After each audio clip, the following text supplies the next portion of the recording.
What are you doing in my swamp? Hello everybody, this is Overboy, and I'm going to be doing my review for the 1999 movie Stuart Little. So this movie follows Stuart, a little mouse who has been adopted by the Little family, and he is adjusting to his life and everything. At first, his new brother doesn't really want anything to do with him and doesn't accept him as his brother because he's a mouse and everything. And as the movie progresses, we see their relationship grow, and first they kind of start being friends, and George finally accepts him as his brother after he wins this boat race that the two of them were planning on doing together. And right as things are starting to fall into place,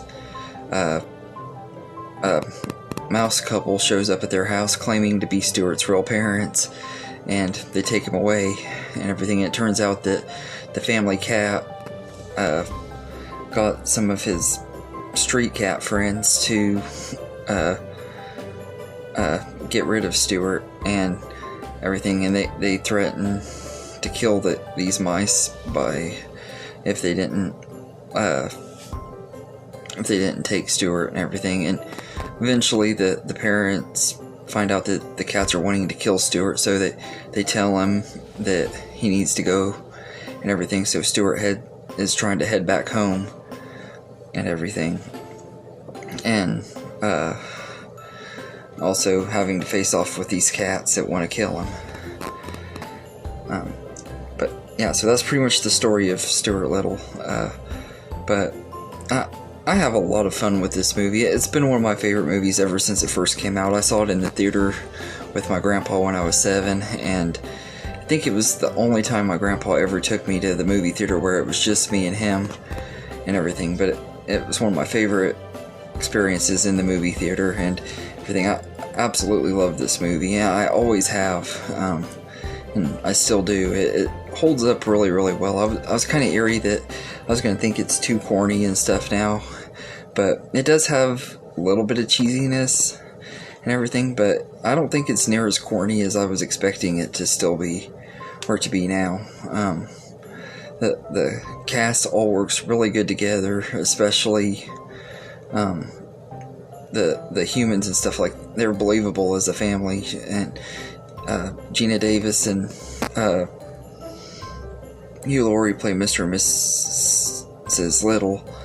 I actually don't even know what their real names are in the I think Frederick is the name of Mr. Little, but I can't remember what Mrs. Little's name is. But they're really great in this movie, and they have really great chemistry. Jonathan Lipnicki is really good as George and everything, and they're believable as this family and everything. And Michael J. Fox is excellent as the voice of Stuart.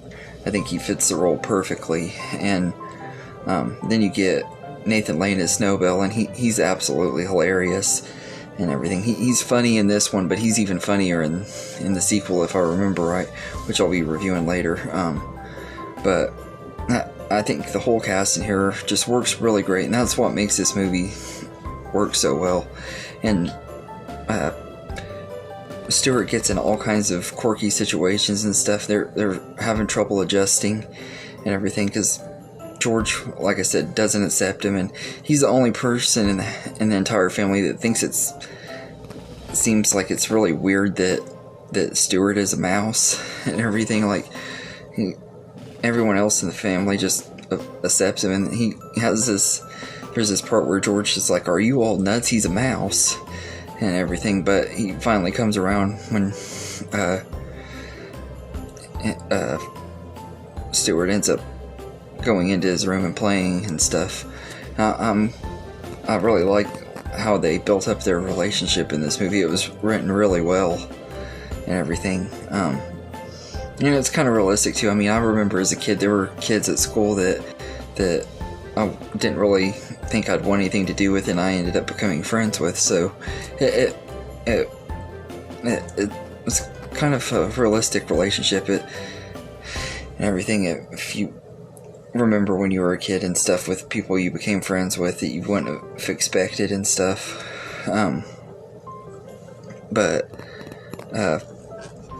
And like the story's just really good. It's a really good family movie. Like it's one that pretty much the whole family can enjoy. It has some really funny moments and stuff. It's pretty, and for the most part, it's pretty clean. There are some like little innuendos and stuff, but it's not anything too dirty or anything, and it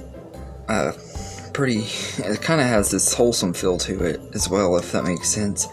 But it's one of those that just really fun family movie. And Alan Silvestri did the score for this movie, and he did a really good job on it. I didn't know it was him. I shouldn't be surprised though. After when I rewatched it, I was like, I recognized his style immediately, but I hadn't really seen it since I had started doing movie reviews and really paying attention to movie scores and stuff. But his score is really good and everything, and it has some pretty good songs in here too.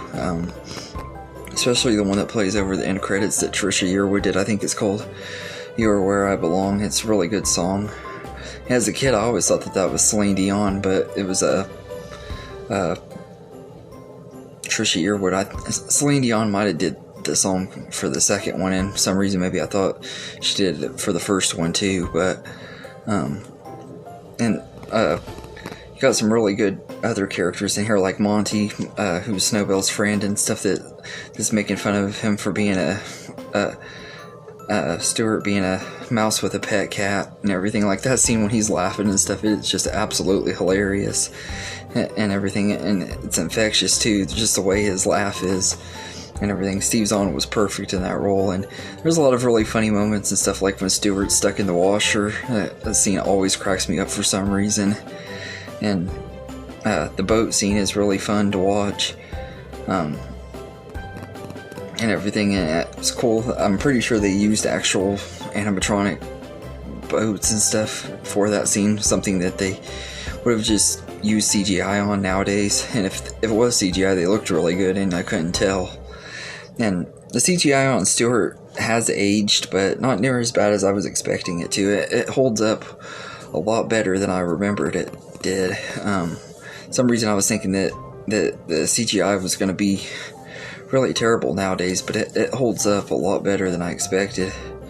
And I don't get the hate for this movie. I know a lot of people absolutely hated Stuart Little, and I've never really understood why. It's kind of become one of those movies that's cool to hate, just like The Baby and Ice Age become cool to hate for some reason.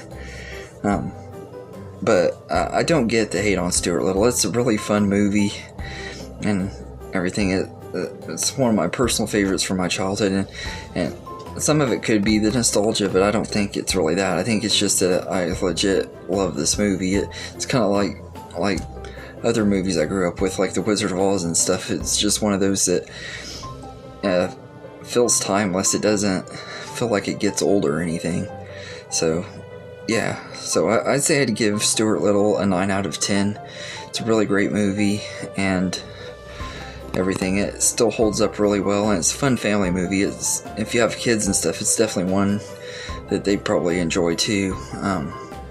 But anyway, let me know in the comments what you think of Stuart Little, and I hope you enjoyed this video, and have a good day, everybody.